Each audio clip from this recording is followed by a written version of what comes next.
और देखो गुरु की बहुत महिमा है यार, बिन गुरु के कुछ नहीं होता।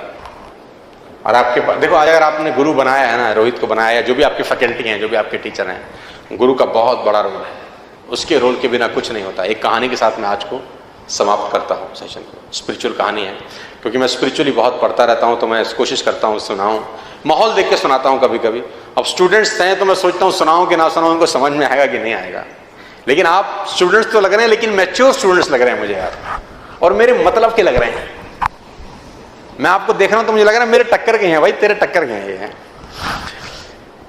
तो जब महाभारत का युद्ध, महाभारत देखिए आप लोगों ने, जब महाभारत का युद्ध हुआ तो सबसे भीषण युद्ध था कर्ण और अर्जुन का। सबसे खतरनाक लड़ाई थी वो। और जानते हैं कि उसमें लड़ाई में प्रूफ क्या करना चाहते थे कि बेटर कौन है। लड़ाई किस चीज की थी? ये लड़ाई प्रूफ करने की तो थी ही नहीं कि तुम हारेंगे कि हम हारेंगे, कि तुम गलत हो कि हम गलत हैं। दोनों में एक ही लड़ाई थी कि हम दोनों में बेटर कौन है। और बहुत खतरनाक लड़ाई थी। तो शास्त्र हम लोगों की ये कहते हैं, अगर आप पढ़ेंगे तो शास्त्र कहते हैं कि एक समय ऐसा आया उससे लड़ाई के दौरान कि जो कर्ण थे, उन्होंने जब तीर चलाया, जिसको बोलते हैं एरो, और वो तीर जब अर्जुन के पहिए में जाके लगा, तो शास्त्र ये बोलते हैं कि अर्जुन का जो रथ था, जिसपे भगवान कृष्ण खुद विराजमान थे, उनका रथ 3 कदम पीछे खिसक गया। इतनी शक्ति के साथ उसने बाण मारा। कितना फीट पीछे गया? 3 फीट। अब बारी अर्जुन की थी, उसको उसका आंसर।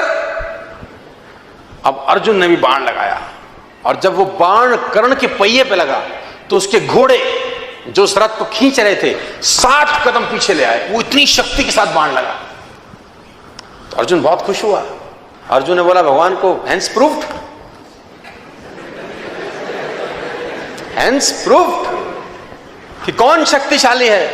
कि जब उसने चलाया तो 3 स्टेप्स, और जब मैंने चलाया तो। कभी कभी कुछ स्टूडेंट्स के नंबर अच्छे आ जाते हैं तो ईगो भी आ जाती है। कभी कभी देखो, नंबर अच्छे लाना और लाते रहना में अलग अलग बातें हैं। लाना और लाते रहना दोनों अलग अलग बातें हैं। तो यहां पर गुरु का रोल शुरू होता है। यहां गुरु उसको बताता है कि नहीं, ऐसा नहीं है, ईगो की जरूरत। उसने बोला देख, मैंने तो मारा ना, देखो मारा तो 7 कदम, उसने मारा तो 3 कदम, तो प्रूफ हो गया, हेंस प्रूफ, थ्योरम सॉल्व। उसने बोला नहीं नहीं, तू समझ नहीं रहा, तू वो देख रहा है जो तुझे दिखाई दे रहा है, तू वो देख ही नहीं रहा जिसके पीछे का खेल है।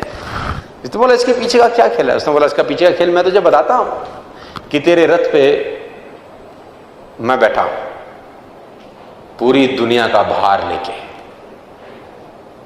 और तेरे रथ पे एक और शक्ति विराजमान है जिसको बोलते हैं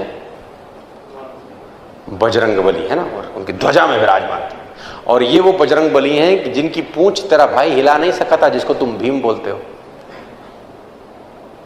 ये ताकत तेरे रथ पे बैठी है। उसके बावजूद वो तेरे रथ को 3 कदम पीछे कर गया रे, और तुझे भरोसा नहीं हो रहा तो ये देख। फिर भगवान ने कुछ ख्याल किया। कहते हैं हनुमान, शास्त्र कहते हैं हनुमान जी को इशारा किया, हनुमान जी गायब हो गए। भगवान ने अपने आप को भार विहीन कर लिया। अब जब कर्ण ने अगला तीर चलाया तो उसका तीर रथ को आकाश में ले गया। तो भगवान ने बोला इसीलिए गुरु की जरूरत रहती है कि चेला उड़े नहीं फालतू फंड में।